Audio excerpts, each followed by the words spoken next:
aqui estamos com o Sport Center. Tá arrumando, já entramos no ar com o Sport Center. O Line Passe já passou pra gente. Aqui estamos para falar desta quinta-feira no futebol. Cadê o barulhinho? Cadê a musiquinha? Olha a musiquinha. Pô, eu tava espirrando aqui, ó. Pois é. Televisão ao vivo é uma maravilha. Já que eu tô espirrando, vocês me dão licença, então eu vou terminar de espirrar. Termina o serviço aí, enquanto eu vou falando que o Atlético Goianiense conseguiu essa excelente vantagem contra o São Paulo na semifinal da Conmebol Sul-Americana. 3-1 no Serra Dourada, será muito assunto aqui nesse Sport Center. Vamos falar da notícia do dia, a demissão do técnico Roger Machado do Grêmio. Renato Gaúcho volta ao comando do Tricolor Imortal. Tem a Dorival Mania no Flamengo. Muita coisa boa pra gente tratar aqui nesse Sport Center. O quê? Não, pensei que tava solto aí o pontinho do astronauta aí. Não, tá tudo bem. E ainda muitas informações sobre as transferências. No último dia da janela europeia, teve brasileiro trocando de gigante no velho continente. Mas nosso principal assunto deve ser o São Paulo mesmo, Antero. São Paulo e a belíssima vitória do Dragão, que cuspiu fogo e fez 3-1 no São Paulo. Grande vantagem para o jogo da volta na próxima quinta-feira. Tudo bom? Já chegamos, Pequeno. O Pequeno tudo chegou bem, animado aqui, ó. É isso, né? Mas méritos do Dragão. Sim, claro. Mas o São Paulo teve falhas que foram vitais aí nessa derrota. Vamos lá. Tentando dominar aqui a voz, né? É sempre no começo, você reparou? Nós não tem... Depois embala. Depois embala e acaba o programa. O São Paulo, no começo, até que deu a impressão de que, peraí, não vou fazer feio aqui. Tomou um gol aos 10, empatou aos 22. Tá.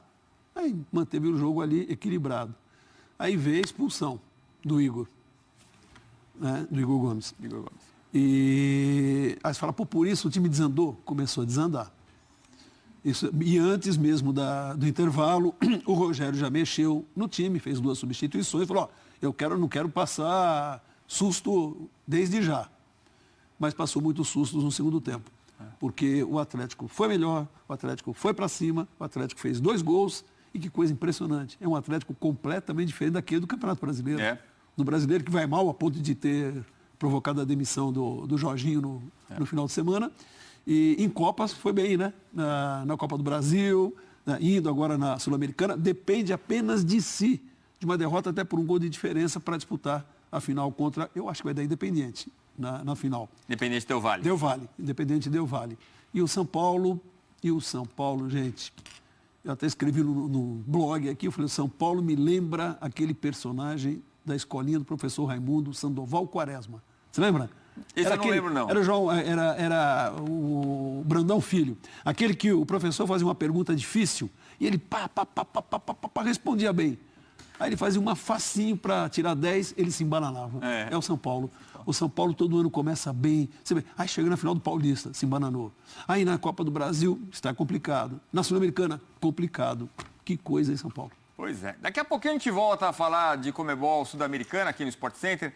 Palavra do Rogério Ceni também e muito mais, os lances do jogo já. Mas vamos para Goiânia, contato com o meu xará Eduardo Afonso, que traz as informações direto do Serra Dourada.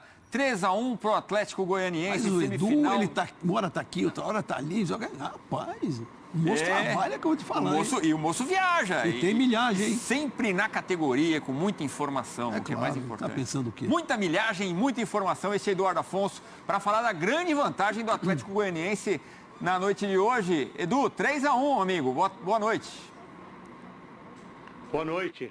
Já na madrugada, quase um bom dia para você, meu xará Edu Elias Anterito. Saudade do amigo, um grande abraço a todos que acompanham o Sport Center. Estou aqui do lado externo do Serra Dourada, a gente vai poder ver, o ônibus do São Paulo ainda está parado ali, está aguardando para ir direto para o aeroporto Santa Genoveva, embarca e viaja agora de madrugada para a capital paulista, chega aí 1h30 de voo, se conseguir sair umas 2 da manhã, deve chegar umas 13h30, 4 da manhã aí, e carregando uma derrota doída, hein? Doída, 3-1, São Paulo vai ter que sangrar no jogo de quinta-feira que vem para conseguir pelo menos 2 gols de diferença no Morumbi e levar a decisão para os pênaltis ou 3 gols e conquistar a sua classificação para a decisão da Copa Sul-Americana. Sul-Americana. Hoje o time não jogou absolutamente nada e ainda teve uma expulsão do Igor Gomes no primeiro tempo, que complicou demais a vida do Rogério Ceni.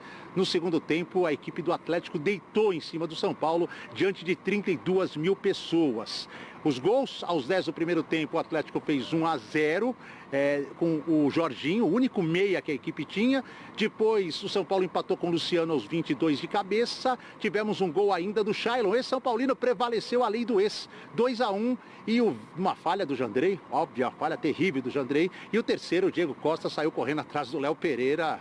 Não fez a falta e aí o Léo só tocou na saída do Jandrei. Ficou gigante o resultado para o Atlético. O São Paulo tomou um sufoco, não foram muitas bolas no gol, mas as que foram entraram. Vou dar um dado estatístico antes de chamar os personagens, né? Essa é a 4ª derrota seguida do São Paulo. São 5 partidas sem vencer, mas 4 derrotas seguidas. Desde 2013, o São Paulo não tinha uma sequência tão ruim de derrotas. Em 2013, com 3 técnicos. Ney Franco, que só uma partida contra o Corinthians, depois o interino Milton Cruz, em 2 partidas contra Santos e Bahia, e aí o novo técnico Paulo Autuori, em outras 4 partidas, contra Vitória, Corinthians, Cruzeiro e Internacional. Foram 7 derrotas seguidas. Lá se vão 9 anos que o São Paulo não passava uma situação como essa. Agora a gente ouve personagens. Técnico Rogério Ceni é quem começa falando e já jogando uma responsabilidade gigante no seu elenco para o jogo de quinta-feira que vem. Não há motivação nesse momento, há obrigação, não é, Rogério? Já não é mais motivação, é obrigação. Já não tem mais motivação, é obrigação. Nós temos que ganhar, nós temos que classificar. Isso que falavam até ontem, até hoje não era, mas pela péssima partida que nós fizemos hoje, se tornou uma obrigação realmente a gente classificar o São Paulo para... Então, se não tem motivação, essas 50, 60, 70 mil pessoas do Morumbi, e nós vamos temos que jogar tecnicamente o nosso melhor. Sobre a posição de goleiro, acho que o torcedor voltou a mostrar um certo incômodo. Você pretende, nos próximos jogos, fazer um rodízio, dar chance para o Felipe Alves? Eu pretendo ganhar os próximos jogos, da maneira como for escalado, da maneira como for escolhido.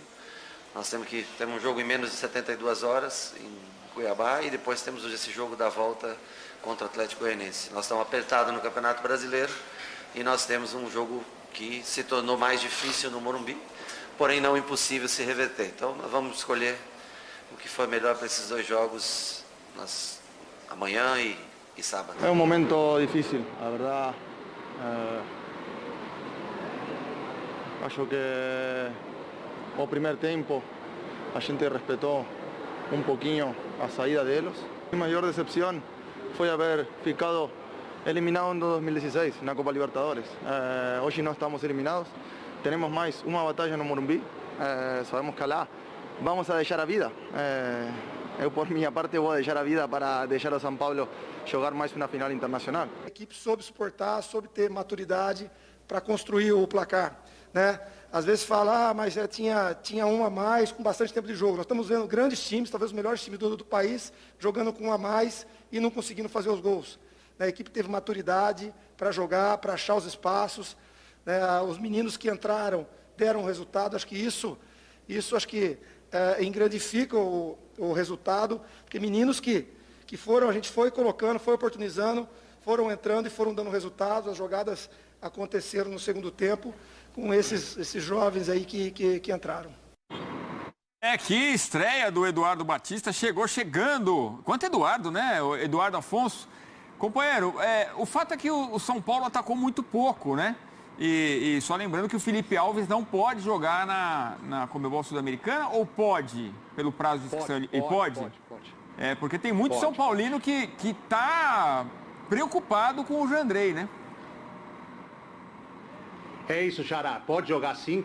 Todos estão à disposição, todos os contratados na janela estão à disposição na Copa Sul-Americana. O Felipe Alves não pode ir na Copa do Brasil, não poderá estar no Maracanã contra o Flamengo. Mas, claro, há uma preocupação porque o Jandrei tem falhado também. Você lembra aquela fase, vocês lembram aquela fase do Volpi, né? O Volpi falhou em quartas de final contra o Fortaleza no Morumbi, falhou em quartas no jogo da volta em Fortaleza, também tomou um gol estranho do meio campo. Aí naquela semifinal da Libertadores, naquela quartas de Libertadores para o Palmeiras, muitos atribuíram as falhas dele, a desclassificação. O Jandrei vem tendo uma sequência muito parecida com a do Volpi. Vai caindo caindo em desgraça com a torcida.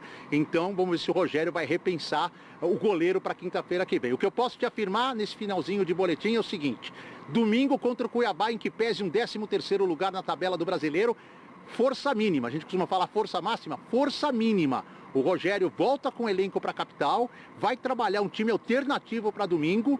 O São Paulo ainda não está tão arriscado como está o Atlético na zona de rebaixamento, por exemplo, e que pega o Atlético Mineiro aqui mesmo em Goiânia. O São Paulo ainda pode ter uma gordurinha aí para queimar na 13ª colocação, para focar suas atenções totais no jogo de quinta-feira que vem, que já tem mais de 40 mil ingressos. Talvez com essa paulada de hoje a torcida tenha um ânimo um pouquinho menos acelerado para comprar o restante. Mas durante a semana, principalmente se conseguir uma vitória lá em Cuiabá, quem sabe esse entusiasmo volta e o torcedor do São Paulo lota o Morumbi. Será necessário.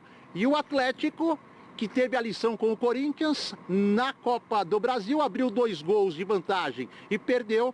Agora está escaldado, o que deve tornar o jogo mais difícil ainda para o São Paulo na próxima quinta-feira. Xará.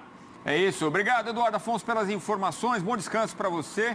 O Atlético Goianiense mergulhado na zona do rebaixamento no Campeonato Brasileiro, é o penúltimo colocado, mas nas Copas vem bem. Foi eliminado pelo Corinthians na Copa do Brasil e agora consegue essa excelente vantagem contra o São Paulo na Sul-Americana e merecida. Quer dizer, em que pesem os erros do São Paulo, o Jandrei, acho que o Reinaldo teve marcação meio frouxa no primeiro gol, deixou a ala esquerda ali rolar a jogada, depois teve o Diego Costa marcando ali sem muita disposição e o Igor Gomes, que foi expulso. Em que pesem esses erros? O Atlético mereceu demais o resultado, né? Então, vamos fazer o seguinte: não foi o São Paulo que perdeu, foi o Atlético que ganhou. Ué, o Atlético ganhou, ele mereceu. Então, explorou erros do adversário. Ué, o jogo é isso. Você se prepara para fazer bem a sua parte e, se o outro erra, tem de ficar esperto para aproveitar. É básico, é uma coisa bem simplesinha, bem óbvia no esporte em geral. E coletivos, esportes coletivos mais ainda. Então, o Atlético... A gente está vendo o Reinaldo correndo atrás ali no gol do Jorginho. Na jogada do Dudu. O Atlético, ele tinha uma proposta que era de encarar o São Paulo, sabia que precisava fazer um bom resultado jogando em casa e se comportou para isso. Claro que foi ajudado por esses detalhes importantes que você citou, até o fato de ter um a mais, e dessa vez o time que teve um a mais não se atrapalhou, o Atlético não se atrapalhou, tendo um jogador a mais do que o adversário por mais de um tempo, né? Soube aproveitar também essa vantagem, aumentou a pressão sobre o São Paulo no segundo tempo, fez os 2 gols, a torcida no fim até dizia, né? Mais um, que sabia que se eventual fizesse 4-1 seria um peso terrível para o São Paulo tirar na semana que vem. O São Paulo pode tirar essa diferença? Sim, pode. Pode, porque são times que, nesta competição, se equivalem. Se bem que no Brasileiro a gente está vendo que o São Paulo também tem pontuado muito pouco. Mas terá de jogar muito mais, muito mais. Olha, o São Paulo, depois do tri brasileiro 6-7-8, eu sempre bato nessa tecla, que é para despertar realmente, sabe, a consciência do torcedor são paulino. Tem 2 títulos, uma Sul-Americana 2012 e o Paulista do ano passado. E nada mais. Isso é uma coisa paupérrima para um clube como o São Paulo. E o São Paulo, quando eu falei, brinquei com a questão do personagem, começa o ano, o personagem da escolinha, começa o ano com perspectivas ótimas e termina colecionando frustrações. E o São Paulo pode chegar à final da Sul-Americana, São Paulo pode ser campeão, né? Ostentar um troféu bacana, no entanto, de novo, para ter certeza, ficando o Rogério Ceni, que essa é a tendência, vai ter de reformular para 2023. Porque é incrível como o São Paulo contrata, depois 6 prêmios, são poucos aqueles que apresentam o que se esperava ou perto daquilo. E já há vários que estão decepcionando nesta temporada. Merecida vitória do Atlético Goianiense, isso é muito bom, anima também na luta que ele tem terrível para sair da ameaça do descenso. E você imagina só, um Atlético chegando à final, sendo campeão, pode até ser rebaixado. Aconteceu com o Palmeiras 2012. 13, não foi? Não, ele caiu em 2012, 12. Mas foi campeão da Copa do Brasil e disputou a Libertadores no ano seguinte. Ué, sei lá, a Libertadores de 13. De 13. porque, quer dizer, espero que não caia o Atlético Goianiense, espero que ele vá à final, seja campeão e continue na Série A, mas pode ter essa compensação. Na próxima quinta-feira, então, o jogo da volta no Morumbi, que deve estar lotado. O torcedor vai, você vai ver. Ainda com o apelo do Aliás, Rogério você sabe que tem uma coisa bacana que está E a final no dia 1º de outubro em Córdoba, jogo único. Sabe que tem uma coisa bacana que tem ocorrido, um fenômeno interessante com a torcida de São Paulo? Você lembra quando se dizia que o São Paulino só ia na boa? Sim. Naquela fase que ganhava tudo? Agora está sendo o contrário. O torcedor São Paulino está sendo fiel. Sim, é verdade. Obrigado pela deixa.